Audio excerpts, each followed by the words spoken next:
તમે લોકોને મદદરૂપ થાઓ એનો તમને પણ આનંદ છે. મેં કહ્યું ને, બે બાજુ, આપણને આત્મસંતોષ છે ને સામે એક લાભાર્થી છે. હમણાં લગભગ 4-5 મહિના પહેલાં અમે ત્યાં યુરોપમાં હતા. પોલેન્ડમાં 2-3 આવા સેમિનાર્સ ગોઠવાયેલા, એટલે અમે ત્યાં ગયેલા. તો મેં કાર્ડ વાંચ્યું ને, એ ઇન્વિટેશન કાર્ડ, તો venue Digvijaysinh Ranjitsinh Jadeja auditorium, Poland. મને બહુ આશ્ચર્ય થયું. એટલે મેં ઓર્ગેનાઇઝર સાથે વાત કરવાનો પ્રયત્ન કર્યો. અમારા વોલેન્ટરે ફોન જોડી દીધો ત્યાં લોકલ નંબરથી. મેં કહું, આ ઓડિટોરિયમનું નામ દિગ્વિજયસિંહ રણજીતસિંહ જાડેજા કેવી રીતે? એક આમ ઇન્ક્વિઝિટિવનેસથી મેં એમને પૂછ્યું. એટલે એમણે મને કહ્યું, આપણા ગુજરાતી જ સમાજના પ્રમુખ હતા ત્યાં વોર્સોમાં, કેપિટલ ઓફ પોલેન્ડ. ત્યાં કાર્યક્રમને વોર્સોમાં હાર્ટ ઓફ ધ સિટીમાં, જેમાં આપણી આ જૂ જીમખાના હાર્ટ ઓફ ધ સિટીમાં આ એક વેન્યુ છે, એમાં Digvijaysinh Ranjitsinh Jadeja auditorium in the heart of Warsaw, capital of Poland. એટલે એમણે મને કહ્યું કે સ્વામી, આ એક ઓડિટોરિયમ તો છે, પણ લગભગ 10 જેટલા ઇન્સ્ટિટ્યૂટ્સ આખા પોલેન્ડમાં એમના નામના છે. વધારે આશ્ચર્ય થયું. મેં કહું, એમ? તો કે હું તમને બીજું આશ્ચર્ય આપું. આખા પોલેન્ડમાં લગભગ 12 થી 15 ક્રોસ રોડ્સ ઉપર એમના બસ્ટ પધરાવેલા છે. એટલે મેં કહું, આ કનેક્શન કેવી રીતે? ત્યારે એમણે બહુ જ સરસ મને વાત કરી. એ વાત પછી એમને વાત કરી, તરત મેં ગૂગલ સર્ચ પણ બધી કરી. તો એક અદ્ભુત વાત બહાર આવી. સેકન્ડ વર્લ્ડ વોર વખતે જ્યારે હિટલરના નાઝી એ પોલેન્ડ ઉપર હુમલો કર્યો અને આ બધું સોવિયત યુનિયને અટેક કર્યો, એટલે ઈસ્ટ પોલેન્ડ નાઝી નીચે આવી ગયેલું, વેસ્ટ પોલેન્ડ છે યુએસએસઆર નીચે આવી ગયેલું. તે વખતે સોવિયત યુનિયન હતું. અને પોલિશ પીપલને તો સખત ત્રાસ આ બધા સૈનિકોએ આપેલો. જેટલા પ્રકારના અત્યાચારો ઇતિહાસમાં છે, બધા પ્રકારના અત્યાચારો આ પોલિશ પ્રજા ઉપર થયેલા. ખૂબ લોકો મર્યા પણ ખરા, ઘણા ભાગ્યા પણ ખરા, ઘણાને આર્મીએ પોતે ભગાડી દીધા. તો એ વખતે પોલિશ આર્મીમાં જે મિલિટરી મેન હતા, એ લોકોને એમ થયું કે આ લોકો આખું પોલેન્ડ સાફ કરી નાખશે. તો કરવું શું? કે અમે તો યુદ્ધ લડીએ છીએ એ લોકો સામે. એટલે પોતાના ફેમિલી મેમ્બર્સને, વિમેન એન્ડ ચિલ્ડ્રન, એ લોકોએ કોસ્ટ ઉપર મોકલી અને મોટા જહાજમાં બેસાડીને મોકલી દીધા. અને એકાદ મહિનો ચાલે એટલું રાશન મોકલી દીધું. અને કહ્યું, ક્યાં જવાનું? તો કે તમને જે દેશ સાચવે ને ત્યાં તમે જતા રહો, અને તો જ પોલિશ ડીએનએ ચાલુ રહેશે. એવી પરિસ્થિતિ વર્લ્ડ વોર 2 વખતે પોલેન્ડની આવી ગઈ હતી. પોલેન્ડની ત્યાં નેટિવ પ્રજા એની જનરેશન ચાલુ રાખવા માટે આ બહુ મોટો એક વિચાર એ વખતે થયેલો. મોટા જહાજમાં લગભગ 1200 જેટલા પોલિશ વિમેન એન્ડ ચિલ્ડ્રન એ લોકોને શિપ મોકલી દીધા. એ લોકો ઘણા બધા યુરોપ અને સેન્ટ્રલ એશિયાના કોસ્ટ ઉપર આવ્યા કે અમને રેફ્યુજી તરીકે તમે રાખો એમ. બધાએ ના પાડી, કારણ કે બધાને ડર હિટલરનો હતો કે એને ખબર પડશે કે અહીંયા અમે રાખ્યા તો પાછું અમારી ઉપર અટેક કરશે. એમ કરતાં કરતાં જહાજ છે બેડી બંદર જામનગર આવ્યું. જામનગરનું નામ હતું એ વખતે નવાનગર. નવાનગરના મહારાજા એ વખતે આ હતા દિગ્વિજયસિંહ રણજીતસિંહ જાડેજા. એટલે એમના ફાધર રણજીતસિંહ, જેમના નામથી રણજી ટ્રોફી છે, એમના દીકરા દિગ્વિજયસિંહ.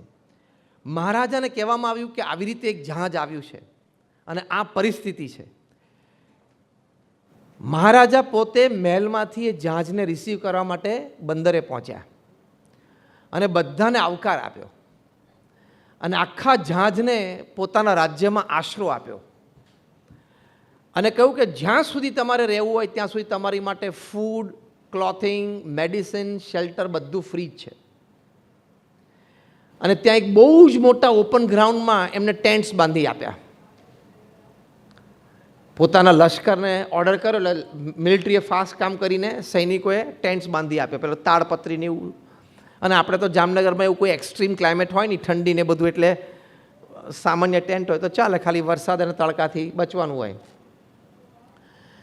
ત્યાં મહારાજાએ વ્યવસ્થા કરી કે તમારા સંતાનોને તમારે ભણાવવા હોય, તમારી લેંગ્વેજ, તમારો ઇતિહાસ, એની માટે ટેન્ટના ક્લાસરૂમ્સ બનાવી દીધા, જેથી આ વિમેન, એમાંથી થોડા ટીચર્સ હતા, એ લોકો સ્ટુડન્ટ્સને ભણાવે, એ લોકોની મધર ટંગ આ છે ઇત્યાદિ. એ લોકો માટે હોસ્પિટલની એટલે નાની ક્લિનિકની વ્યવસ્થા કરી બધી જ. અને મહારાજા દર 3 દિવસે ટેન્ટને વિઝિટ કરતા, કે બધાને પૂછતા કે તમને અનુકૂળતા છે, તમને કોઈ તકલીફ છે, અને રાશનને બધું ત્યાં ભરી આપ્યું. પછી લગભગ 1 વર્ષ સુધી એ ત્યાં રહ્યા. આ બાજુ વિશ્વયુદ્ધ પૂરું થયું, હિટલર હાર્યા અને આત્મહત્યા કરી લીધી એમણે. પછી પાછો કોલ આવ્યો કે તમે હવે આવી શકો છો. ત્યારે મહારાજાએ કીધું, એ લોકો મહારાજાને વાત કરી કે હવે અમે જઈ શકીએ, અમને ત્યાંથી કોલ આવ્યો છે. મહારાજા કે હા, મને પણ પત્રો આવ્યા છે, તમારે અનુકૂળતા હોય તો તમે રહી શકો છો, તમારે જવું હોય તો તમે જઈ શકો છો.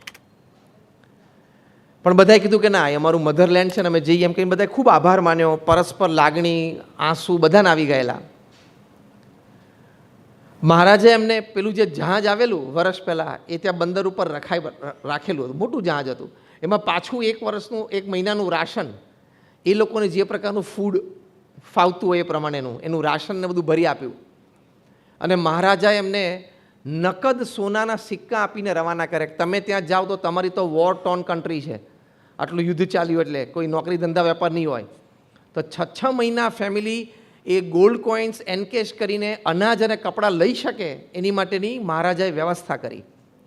આજે પણ એ નવાનગરના ગોલ્ડ કોઇન્સ એ ત્યાં ઘણી બધી જગ્યાએ એક્ઝિબિશનમાં છે.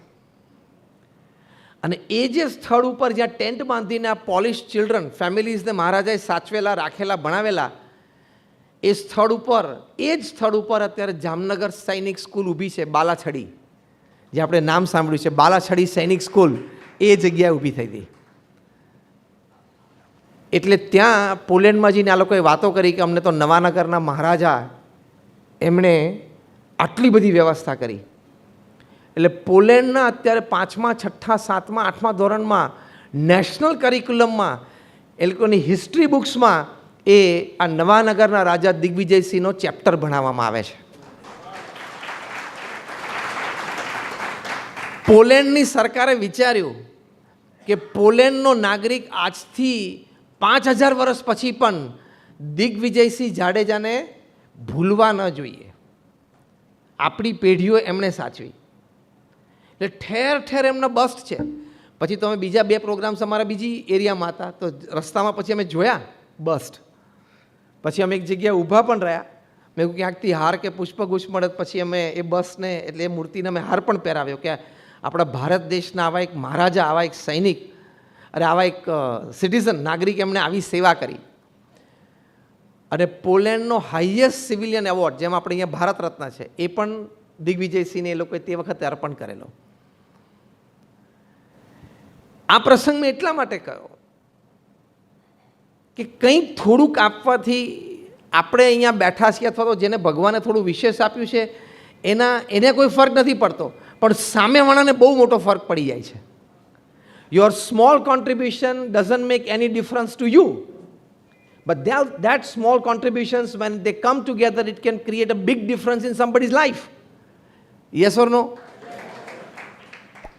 એટલે દિનેશભાઈ આ પુસ્તક લખ્યું છે, એમાં આગ્રહ એ છે કે આપણે નેક્સ્ટ જનરેશનને, આપણે બધા એને એક આત્મસાદ પોતપોતાનો ઉપજે, પોતપોતાના હૃદયમાં પોતપોતાનો આત્મસાદ ઉપજે. શું? સેન્સ ઓફ ગ્રેટિટ્યૂડ, કે આપણને ભગવાને અને સમાજે ખૂબ આપ્યું છે તો આપણે આપવું. અને ત્યાંના પોલિશ છોકરા છે ને, અમે એકવાર ત્યાં ફૂટપાથ ઉપરથી ચાલતા હતા, એટલે પાર્કિંગમાંથી અમારે ઓડિટોરિયમમાં જવાનું હતું ને, તો આમ થોડું 50 મીટર્સનું વોક ફૂટપાથ ઉપર હતું, એટલે અમે ચાલતા હતા. તો થોડા પોલિશ છોકરાઓ ત્યાં છે ને આવ્યા, એટલે ત્યાં પાસ બાય થતા હતા. એટલે મેં અમારી સાથે જે સ્વયંસેવક હતા, તો બધા ત્યાં અમુક બોન્ડ થયા છે, એટલે દે નો ધ લેંગ્વેજ. મેં કહું આને કોને કે આપણે 2 મિનિટ એની સાથે વાત કરવી છે, તો એને અનુકૂળતા છે. તો આમ ટીનેજર્સ હતા, સ્કૂલ ડ્રેસમાં હતા, 2 બોયઝ, અને કદાચ સ્કૂલમાંથી રિટર્ન થતા હશે બપોરે 4-1 વાગે. એટલે એમને કહ્યું કે તમે અમારા ઇન્ડિયાથી અમારા મંક આવ્યા છે ને, તમારી સાથે વાત કરી છે, would you like to talk? And he lives very close to Jamnagar. Jamnagar શબ્દો સાંભળ્યો ને તો પેલા બે આટલા નાના નાના મે બી 5th કે 6th સ્ટાન્ડર્ડમાં હશે, એ પોલીસ છોકરાઓ અમને કે oh from the good Maharaja state. આટલા, હવે એ લોકો તો હમણાં જન્મ્યા, 5મા 6ઠા ધોરણના 10-11 વર્ષનો છોકરો, આ 3rd જનરેશન કહેવાય, 4th જનરેશન કદાચ કહેવાય. પણ તો એ કે oh from the good Maharaja state. મેં કહ્યું yes, I come from the good Maharaja state.